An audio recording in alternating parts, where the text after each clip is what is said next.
வழங்கி சிறப்பிப்பார்கள்.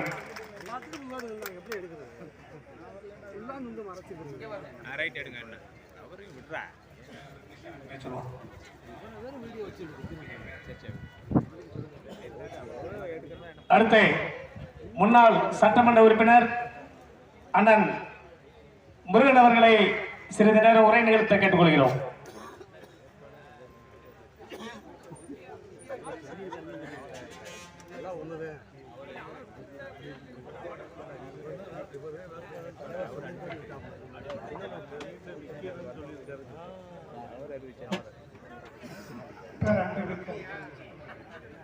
பெரியவர்களே, தாய்மார்களே, தேவேந்திர குல வேளாளருடைய கூட்டமைப்பினுடைய பெரியவர்களே, தாய்மார்கள், உங்களுடைய காலை நேர வணக்கத்தை பணிவோடு தெரிவித்துக் கொண்டு, தேவேந்திரர்களுடைய சங்க கட்டிடத்திற்கு அடிக்கல் நாட்டு விழாவிற்கு வருகை தந்துள்ள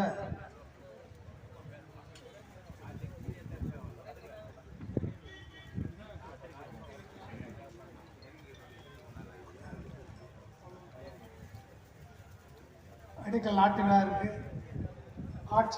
ஆளுங்கட்சியை சார்ந்த மக்களெல்லாம் இன்று இந்த விழாவில் கலந்து கொண்டு சிறப்பு செய்து இந்த கட்டிடம் வளர்வதற்காக, கட்டிட வளர்ச்சிக்காக பல நிதிகளெல்லாம் வழங்கக்கூடிய அரசியல் கட்சியுடைய தலைவர்கள் உள்ள அனைவருக்குடைய காலை வணக்கத்தை தெரிவித்துக் கொண்டு, எனக்கு முன்பு பேசிக்கொண்டிருக்கின்ற நம்முடைய முன்னாள் சட்டமன்ற உறுப்பினரும் நம்முடைய மலேசியா பாண்டியன் அவர்கள், ஆனால் அவரை பற்றி எனக்கு நல்லா தெரியும், உங்களுக்கு நல்லா தெரியும். இந்த தொகுதியை சார்ந்தவர், தொகுதி இருந்தவர். அவரை அப்படிப்பட்ட நபர் பேசுகிற போது நிறைய வரும்போதே பார்த்துக்கிட்டு இருக்கேன், நிறைய கேட்டுக்கிட்டு இருக்கேன். இந்த வயதிலையும் ஒரு அரசியல் செய்ய ஒரு ஆர்வமுள்ள கொண்டவருக்கு உண்மையிலே வரவேற்கத்தக்க விஷயம். அப்படிப்பட்டவருக்கு மேலும் மேலும் அவருடைய அரசியலையும் முன்னேற வேண்டும், பல பதவிகளையும் பெற வேண்டும் என்று என்னுடைய கருத்துக்களை தெரிந்து கொண்டு, இந்த கட்டட நிதியாக பெறக்கூடிய ஒவ்வொரு அரசியல்வாதியும் சரி, எங்களுடைய பங்கும் ஒரு பங்கு இருக்கும். இந்த பங்கின் மூலமாக ஏன்னா அந்த சமுதாய வளர்ச்சிக்காக இப்படிப்பட்ட பணிகளில் செய்கிறது சமுதாயத்தினுடைய வளர்ச்சிக்காக உள்ள பகுதி. ஏன்னா ஒரு காலங்களில் கிட்டத்தட்ட ஒரு 30 வருஷம் 35 வருஷத்துக்கு முன்னாடி இந்த சமுதாயம் எப்படி இருந்தது, இன்னைக்கு இருந்த காலம் கிட்ட 10 ஆண்டு காலத்தில் இந்த சமுதாய வளர்ச்சி எப்படி அப்படின்னு நீங்கள் எல்லாம் பார்க்க முடியும். இந்த இளைஞர் நீங்கள் பார்த்துக்கிட்டு இருப்பீங்க.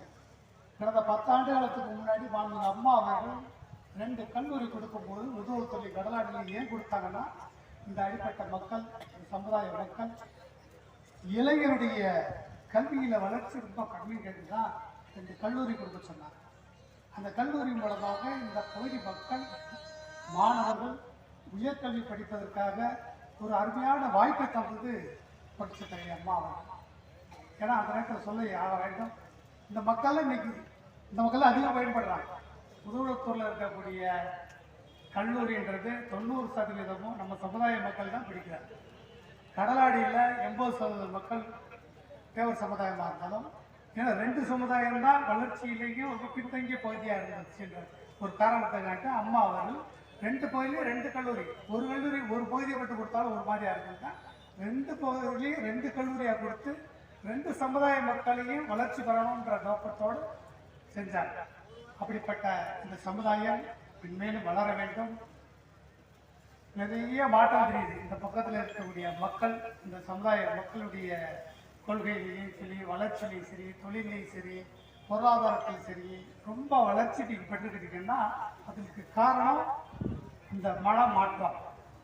இந்த கிட்டத்தட்ட ஒரு 6-7 ஆண்டு காலங்களில் நல்ல மாற்றத்தை காண்கிறோம். இன்னும் வளர வேண்டும். இப்படிப்பட்ட கட்டிடங்கள் ஒவ்வொரு தாலுகா, இப்போ தாலுகாத்துடைய தலைவராக இருக்கிறவரே எங்களுக்கு வேண்டப்பட்டவர் தான், எங்களுடைய இயக்கத்தை சேர்ந்தவர் தான். ஆனால் இருந்தாலும் அவர் சமுதாயம் வேற, சமுதாயத்தில் பணியை பார்த்தாலும் கட்சியில் இருந்தாலும் சமுதாய பணிக்கு முக்கியமாக பண்ணுவார். அந்த இயக்கத்தில் இருந்தாலும் சமுதாயத்துக்குரிய பணிக்காட்டி எடுக்கிறது. ஏன்னா அப்படிப்பட்ட சமுதாயத்தை சார்ந்தவர்கள் இயக்கத்தில் ஒவ்வொரு இயக்கத்திலும் இருக்கணும். அத்தனை சமுதாயத்திலையும் அந்த சமுதாயத்தில் அத்தனை இயக்கத்திலும் இருக்க வேண்டிய கட்டாயத்தை இன்னைக்கு இருந்துகிட்டு இருக்கோம். ஏன்னா அப்படிப்பட்ட சமுதாயம் தான் இன்னைக்கு வளர்ச்சி பெற முடியும் அப்படின்ற நோக்கத்தோடு இந்த கட்டடத்தினுடைய அடிக்கல் நாட்டிலே கலந்து கொண்டதில் உண்மையிலே மற்ற முயற்சி அளிக்கின்றேன். மென்மேலும் வளர இந்த கட்டட பணி வேகமாக முடிக்க என்னுடைய முடிந்த பங்கை செய்து முடித்து தர என்னுடைய பணியாக இருக்கும். மென்மேலும் வளர என்னுடைய வாழ்த்துக்களை தெரிவித்துக் கொண்டு விடைபெறுகிறேன். நன்றி. வணக்கம். இங்கே